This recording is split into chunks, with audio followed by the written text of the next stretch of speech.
चंद्रशेखर जी को भी देख लो, भगत सिंह को भी देख लो, सबको देखो ना, एक को क्यों देख रहा है? आज़ादी एक ने नहीं दिलाई, कांग्रेस अकेले ने आज़ादी नहीं दिलाई, संघ ने पहले भी कार्य किए, बाद में भी कार्य किए। अब कोई एक लेवल लेके नहीं निकला कि हम संघ ही संघ का काम कर रहे हैं, कि हम कांग्रेस का काम कर रहे हैं, कि हम क्रांतिकारी है। तो हम अब क्रांतिकारी में तो कौन शामिल नहीं हुआ भैया? हर व्यक्ति क्रांतिकारी है। एक जबान से बोलने वाला भी क्रांतिकारी है, एक कवि भी क्रांतिकारी है, एक पत्रकार भी क्रांतिकारी है। नो फिकर में आज आप सभी का स्वागत है और आज हमारे साथ हैं बंडा क्षेत्र के एक ऐसा चेहरा जिससे बंडा क्षेत्र का हर व्यक्ति वाकिफ़ है, राजेश जैन जी, जिनसे हम बात करेंगे उनके जीवन के विषय में, उनकी कार्यप्रणाली के विषय में, जो कि समाज सेवा से लेकर के भारतीय जनता पार्टी की राजनीति तक लगातार सक्रिय हैं। देखा गया है कि समाज सेवा में वो हमेशा अग्रणी रहे हैं।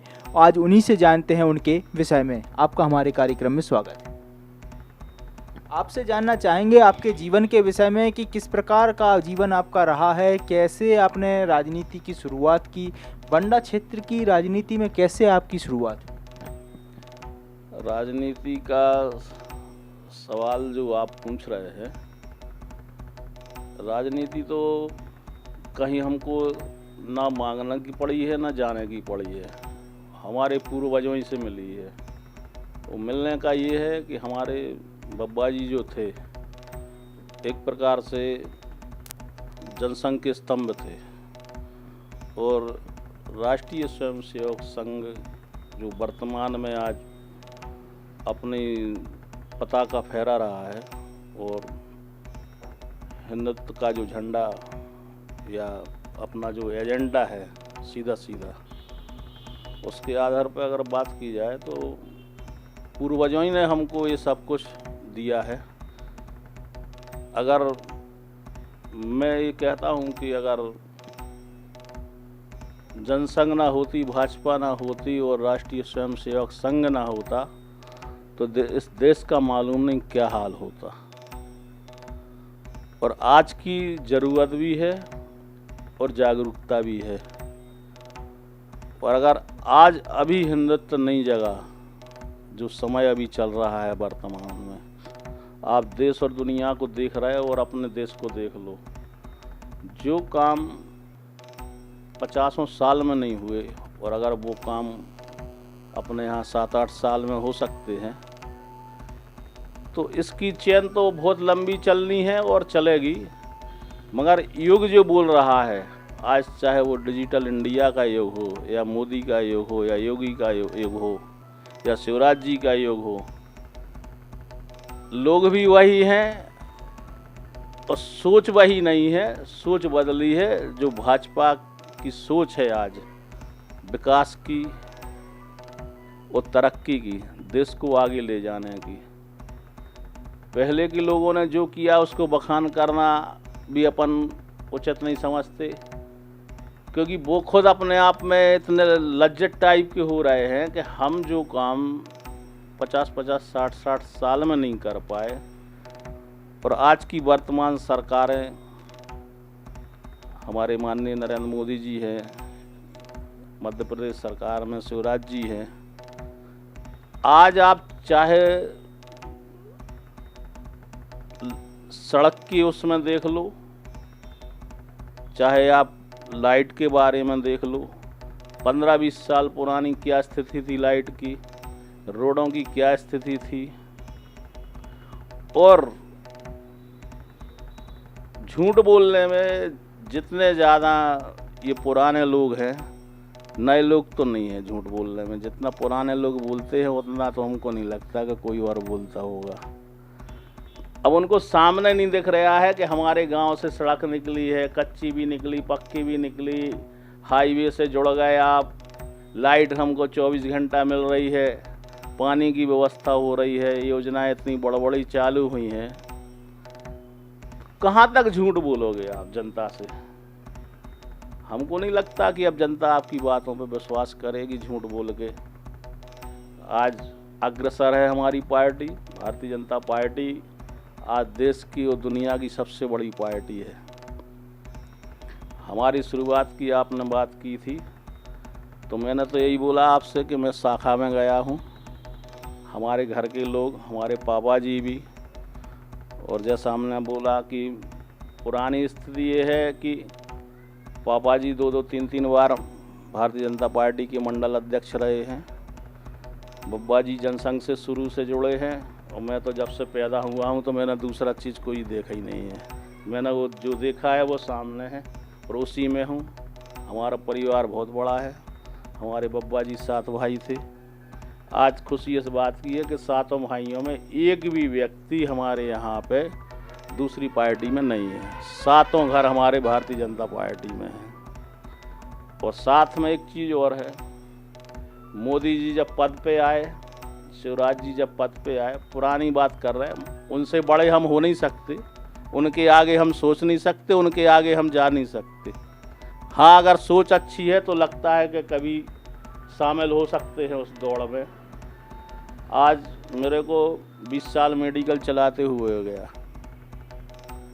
हमारे मनमोहन जी आठियामा साहब कहलाते थे, वो जनपद स्कूल में पढ़ाते थे। वो हमको नहीं पढ़ाया, मैं सरस्वती शिशु मंदिर में पढ़ा हूँ शुरू से। मेरा पूरा परिवार, जितना हम 7 भाई बहन हैं, 4 भैया 2 बहन सरस्वती शिशु मंदिर में पढ़े हैं। एक बहन बार दूसरी जगह पढ़ी हैं। तो संस्कार जो है वो सरस्वती शिशु मंदिर के हैं।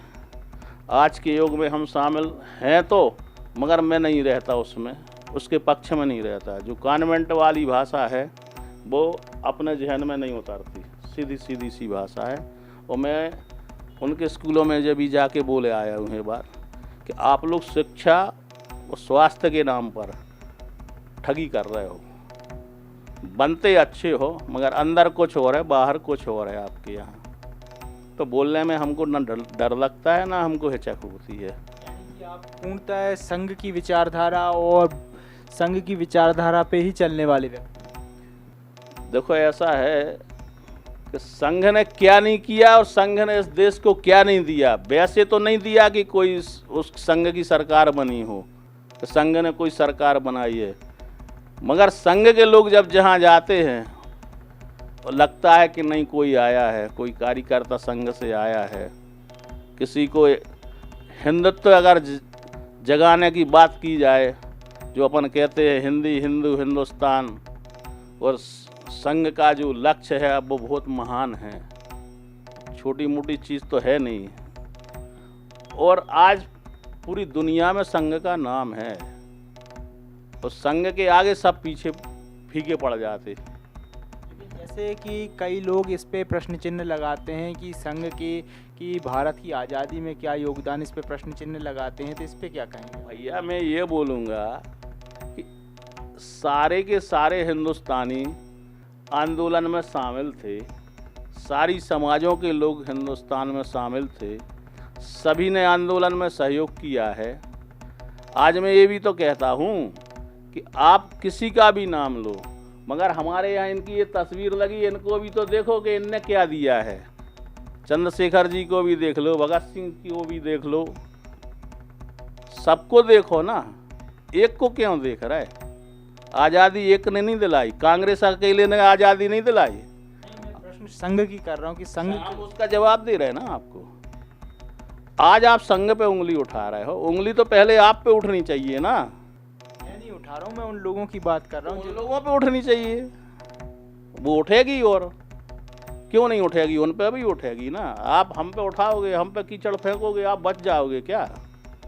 भाई सीधी सीधी सी बात है। आंदोलन में तो सारे लोग शामिल थे कि नहीं थे? तो सबने सहयोग किया कि नहीं किया? आज कांग्रेस अकेले कैसे बोलती है कि हम या जिन्होंने आज़ादी दिलाई है वो कांग्रेस के होगा सारे लोग, बाकी के सब लोग अलग हो गए क्या?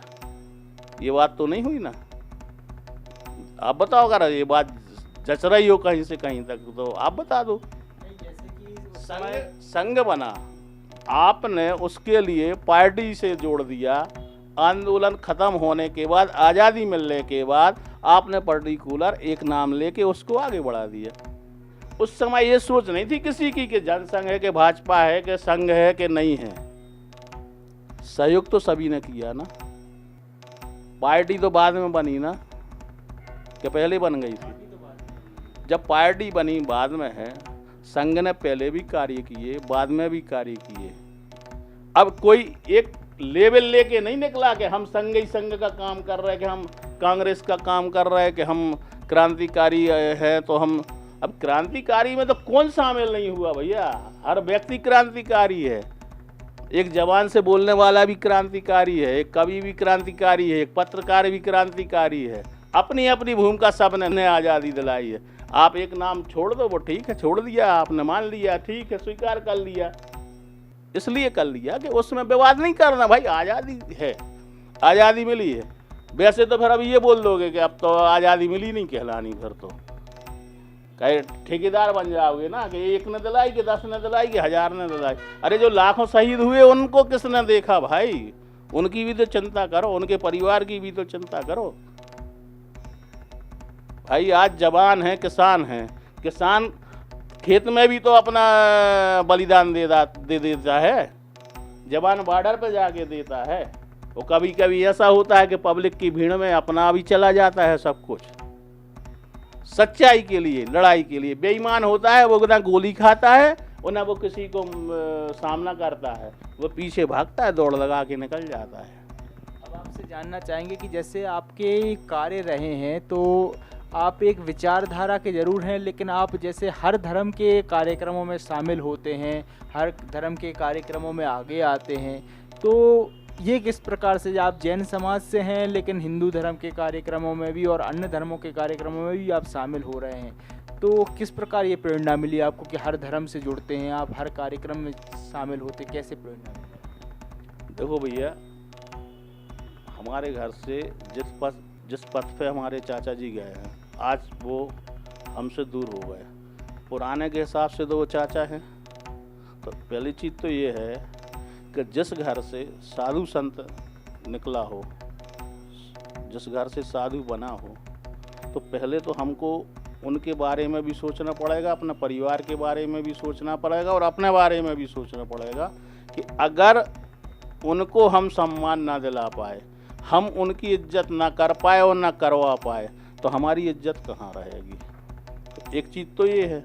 मगर वो इतने मतलब समय तो उनको ज़्यादा हो गया, मगर जैसे हम जिस समय की हम बात करें, जिस समय से हम मार्केट में आए या मैदान में आए, तो आज 35 साल हो गया हमको भी। 35 साल से आप राजनीति में सक्रिय हैं या समाज सेवा में सक्रिय हैं? हाँ बिल्कुल है। 20 से 25 साल तो हमको मेडिकल लाइन हो गई, कि जिस दिन से हमारे मेडिकल शॉप खुली है उस दिन से आज तक मैंने कभी ताले नहीं लिए। 24 घंटे सेवा उपलब्ध है सरकारी हॉस्पिटल के सामने। पैसा सब कोई कमाता है, बिजनेस सब कोई करता है, कोई छोटा करता, कोई बड़ा करता। तो बड़े होने में, बड़े करने में हमें समय कम लगा।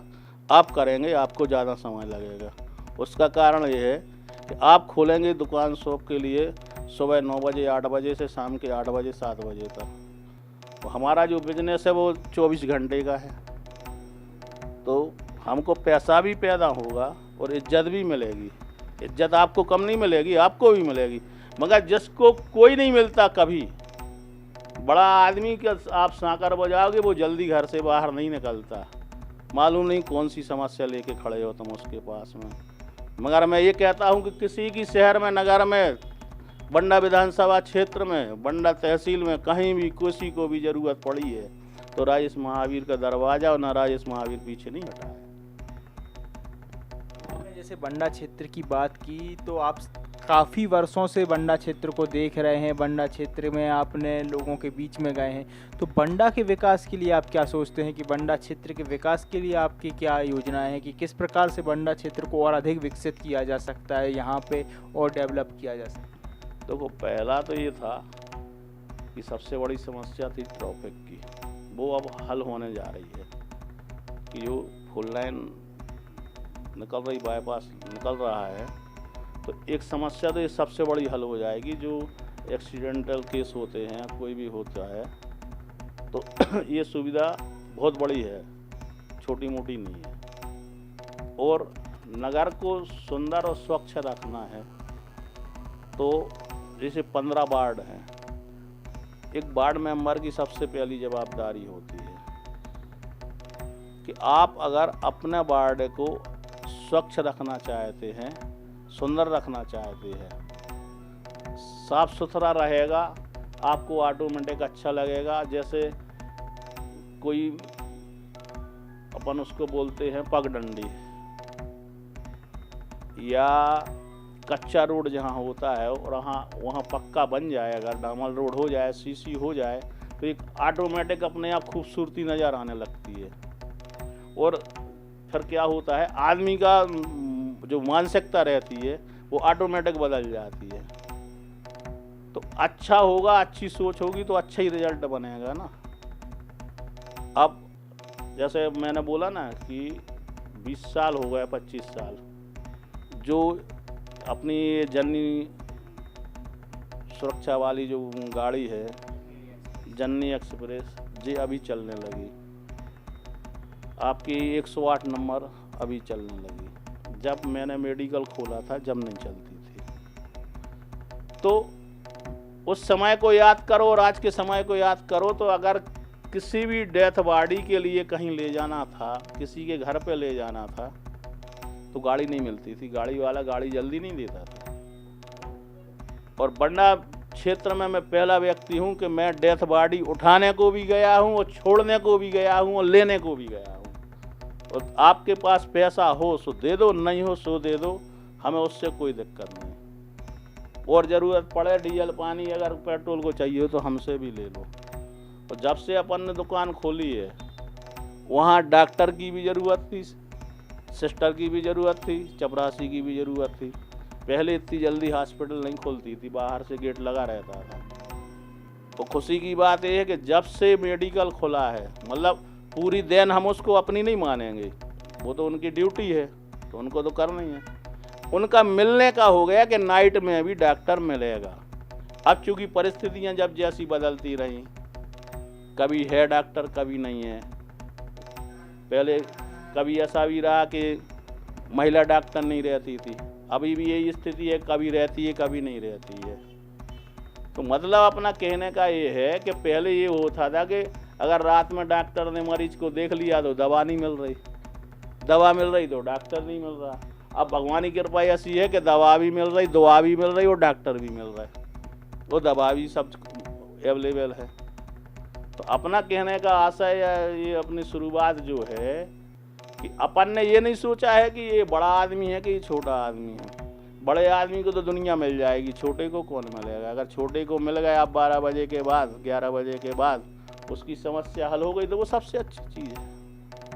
आपसे एक बात और जानना चाहेंगे कि जैसे बंडा क्षेत्र में एक प्रसिद्ध तीर्थ स्थल माना जा रहा है नेमिनाथ जी के, यहाँ के विकास के लिए आप काफ़ी सक्रिय हैं, आपने और आपके परिवार ने काफ़ी योगदान दिया है वहाँ पे। तो उसके विषय में बताएं, उसके कार्य प्रणाली के बारे में बताएं कि किस प्रकार उसको विकसित किया जा रहा है और निर्माण कार्य जो हो रहे हैं लगातार, तो उसके विषय में थोड़ा सा जानकारी दें। आचार्य श्री दयासागर जी महाराज जी जो हैं वो बंडा के हैं, उनका जन्म स्थान बंडा है, उनकी ये देन है। प्रेरणा जो है आचार्य श्री 108 नेमिसागर जी महाराज की है, उनके गुरु पहले गुरु थे आचार्य श्री 108 विद्यासागर जी महाराज। अब साधु संतों का मैटर है, मैं उसमें नहीं बोलूँगा कि वो संग से क्यों अलग हुए, कैसे हुए, क्या हुआ, मगर अलग होने के बाद भी रास्ता तो उन्होंने वही चुना जो पहले चुना था। गुरु दो हो सकते हैं उस हिसाब से, काम तो एक ही है ना। तो काम जो उन्होंने किया या हो रहा है, अपनी बंडा की जन्मस्थली के लिए उन्होंने एक इतनी अच्छी चीज़ दी कि हमें को ऐसा लगता है कि सागर जिला में दूसरी चीज़ नहीं हो सकती। नंबर तो मध्य प्रदेश में भी आएगा और हिंदुस्तान में भी आएगा। बंडा जब जाना जाएगा तो बंडा नेमीगिरी नेमीनगर के नाम से जाना जाएगा। आचार्य श्री अभी हैं, बाद में भी देखा जाएगा जब तक रहेंगे, मगर नाम हमेशा अमर अक्षरों में तो लिखा ही जाएगा। तो उनकी सोच कि हम जहाँ पैदा हुए उसके लिए तो हम कुछ करके जाएं, वो तो अपना खुद का कल्याण करने निकल गए, मगर भगवान का अगर मंदिर बना के भी गए हैं तो अन्य लोगों के लिए भी तो देन है। पहले हमारा एक विरोध रहता कि जहाँ देखो मंदिर बन रहे हैं, कहीं कुछ हो रहा है, मतलब इस प्रकार से सोच हमारी भी मतलब डमाडोल रहती थी। बाद में जब हमने साधुओं से बात की या साधुओं से जहाँ भेंट हुई, मेल मुलाकात हुई, संगम हुआ जहाँ भी उनके साथ में, उन्होंने बताया कि मंदिर बनवाना एक या मंदिर पुराने मंदिरों का जीर्णोद्धार करवाना दोनों में अलग अलग बात है। जीर्णोद्धार करा रहे आप तो आपको जीर्णोद्धार के आधार पर समझाया जाएगा या उतनी बात आपको समझ में आएगी। अगर आपके समय में, आपके बच्चों के समय में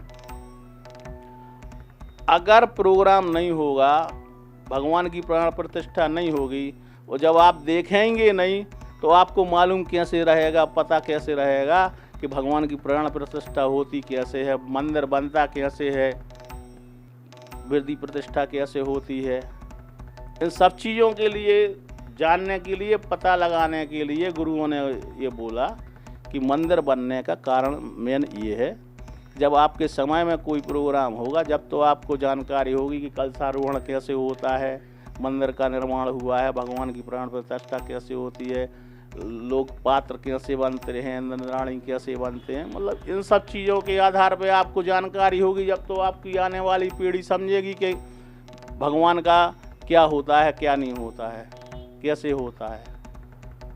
तो अपन को लगता है कि गुरुजी ने जो किया है अच्छा किया। पहले ये लगता था कि गुरुजी ने तो कर दिया, अब हम माली भी ढूंढेंगे, चौकीदार भी ढूंढेंगे, पुजारी भी ढूंढेंगे, हम यही काम करते रहेंगे। मगर फिर लगा कि नहीं, अगर इनके हाथ से कुछ हुआ है तो अच्छा ही हुआ है और अच्छा ही होगा भविष्य में आगे चल के। और अब आपसे अंतिम प्रश्न ये जानना चाहेंगे कि क्या आगामी समय में राजेश जी किस प्रकार की चुनाव लड़ने की स्थिति में देखे जा सकते हैं? क्या वो विधानसभा चुनाव या फिर जनपद चुनाव या नगर परिषद चुनाव में भी सक्रियता से देखे जा सकते हैं क्या एक उम्मीदवार के रूप में? देखो, सक्रियता तो ऐसी है कि हम अगर 35 साल का, आपसे 30 साल का समय बोल रहे हैं, तो उसमें तो ये है कि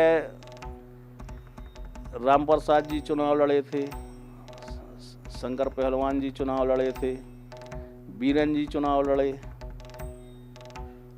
हरनाम भैया का कार्यकाल लंबा रहा विधायकी में, इन लोगों का सांसदी में रहा, और आज शिवराज जी बंडा से चुने गए थे हमारे लम्बरदार शिवराज भैया। इसके बाद प्रहलाद जी 2 बार चुने गए। तो अपना तो ये है कि कोई भी आया है, चाहे वो नगर का हो चाहे बाहर का हो, अपन ने तो काम सबका किया है। क्या आप लड़ते देखे जा सकेंगे? क्या आप एक प्रत्याशी के रूप में? देखो, पार्टी के आदेश के ऊपर चलेगा। पार्टी को ये लगेगा कि राजेश महावीर योग्य है, काम का व्यक्ति है, पार्टी का काम ईमानदारी से करेगा, और पार्टी अगर आदेश देगी तो अपन के लिए पार्टी का आदेश सर्वमान्य सर्वधारी रहेगा। अब रहा अपने अभी 15-16 साल के कार्यकाल, 17 साल का, तो पहले बाबूजी पार्षद रहे वार्ड नंबर 1 से, फिर हमारी वाइफ रही वार्ड नंबर 1 से, आज वर्तमान में हम रहे, 2 बार से उपाध्यक्ष रहे।